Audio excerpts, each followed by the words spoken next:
Assalamualaikum warahmatullahi wabarakatuh dan salam sejahtera bagi kita semua. Perkenalkan, nama saya Bidan Elan. Di samping kanan saya ada Bidan Juliana Patodingan dan di samping kiri saya ada Bidan Jelviani Sampai Mulai. Kami dari kelompok 9 akan memaparkan materi diskusi kami yang berjudul macam-macam gangguan kepribadian. Saya Bidan Juliana Patodingan. Kami akan memaparkan materi kami tentang macam-macam gangguan kepribadian. Pengertian dari gangguan kepribadian adalah gangguan yang sangat heterogen, diberi kode pada aksis 2 dalam DSM dan dianggap sebagai pola perilaku dan pengalaman internal yang bertahan lama, pervasif dan tidak fleksibel, yang menyimpang dari ekspektasi budaya orang yang bersangkutan dan menyebabkan hedaya dalam keberfungsian sosial dan pekerjaan. Adapun faktor penyebab munculnya gangguan kepribadian: pertama, faktor genetika; kedua, faktor temperamental; ketiga, dipengaruhi oleh faktor biologis. Yang pertama, pengaruh hormon; yang kedua, neurotransmitter; yang ketiga, elektrofisiologi. Gangguan kepribadian yang terbentuk berhubungan erat dengan pembentukan distans atau memburuknya hubungan sosial, permasalahan kerja atau fungsi-fungsi sosial penting lainnya. Yang keempat, pola gangguan bersifat stabil dengan durasi lama dan gangguan tersebut dapat muncul dan memuncak menjelang memasuki dewasa dan tidak terbatas pada episode penyakit jiwa. Yang kelima, gangguan pola kepribadian tidak disebabkan oleh efek-efek fisiologis yang muncul yang disebabkan oleh kondisi medis seperti luka di kepala.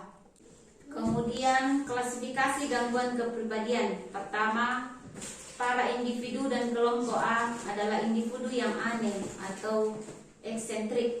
Gangguan kepribadian yang termasuk kelompok A yaitu paranoid, psikosoid, dan psikosotipal.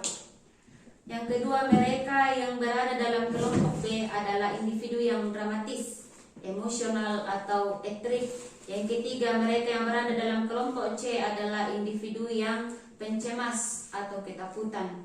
Gangguan kepribadian yang termasuk dalam kelompok C yaitu avoidant, dependent, dan obsesif atau kompulsif. Pengertian dan penanganan macam-macam gangguan kepribadian. Gangguan kepribadian paranoid. Individu yang didiagnosis dalam gangguan kepribadian ini akan dipenuhi keraguan yang tidak beralasan terhadap kesetiaan orang lain dan akan selalu mencurigainya. Penanganan gangguan kepribadian paranoid: pertama, terapi kognitif behavioral terapi; yang kedua, psikoterapi; yang ketiga, farmakoterapi. Saya Bidan Jelvi akan melanjutkan pemaparan materi kami yaitu gangguan kepribadian skizoid. Penanganan gangguan kepribadian skizoid adalah diberikan berupa melakukan kegiatan untuk meningkatkan sosialisasi dari pasien itu sendiri. Yang kedua, hindari pengisolasian dan perawatan secara institusional. Yang ketiga, tingkatkan fungsi klien dalam masyarakat. Yang keempat, bantu klien untuk mendapatkan manajemen kasus. Yang keenam, farmakologi terapi. Gangguan kepribadian skizotipal. Penanganan gangguan kepribadian skizotipal: yang pertama, kembangkan kepribadian perawatan diri dan keterampilan sosial. Yang kedua, psikoterapi. Yang ketiga, farmakoterapi. Keempat, gangguan kepribadian antisosial. Penanganan yang pertama, meningkatkan perilaku bertanggung jawab, membantu klien menyelesaikan masalah dan mengendalikan emosi.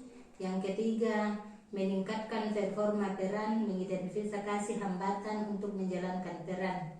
Yang keempat, psikoterapi. Yang kelima, farmakoterapi. Gangguan yang kelima yaitu gangguan kepribadian borderline. Penanganan gangguan kepribadian borderline: yang pertama, tingkatkan keamanan. Yang kedua, bantu klien mengatasi dan mengendalikan emosi. Yang ketiga, teknik kognitif. Yang keempat, membantu daftar aktivitas untuk menghilangkan kebosanan, ajarkan keterampilan sosial, harapan realitas dari hubungan, dan yang terakhir farmakoterapi. Gangguan yang keenam yaitu gangguan kepribadian histrionik.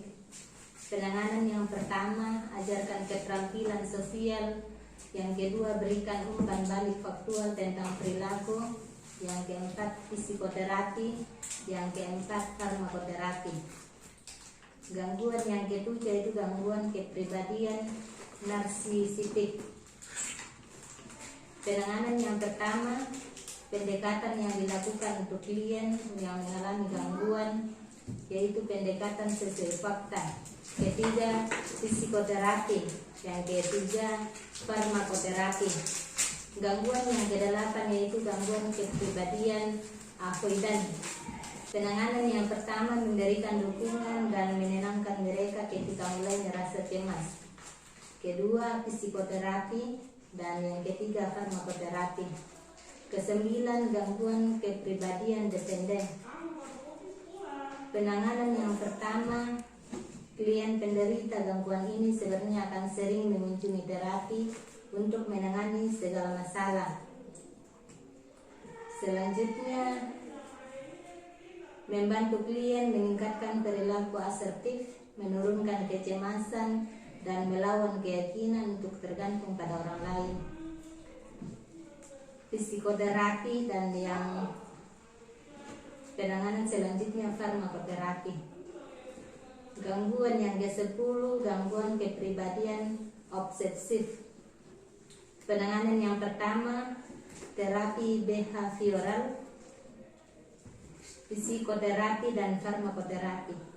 Kesimpulan dari uraian di atas, maka dapat disimpulkan bahwa siapa saja berpotensi untuk mengalami gangguan kepribadian, karena gangguan kepribadian tidak saja disebabkan oleh faktor genetika atau dapat diturunkan, tapi juga dipengaruhi oleh faktor temperamental, faktor biologis, dan faktor psikoanalitik, yaitu adanya fiksasi pada salah satu tahap di masa perkembangan psikoseksual, dan juga tergantung dari mekanisme pertahanan ego orang yang bersangkutan. Demikianlah hasil pemaparan materi kami pada saat ini. Akhir kata, wassalamualaikum warahmatullahi wabarakatuh.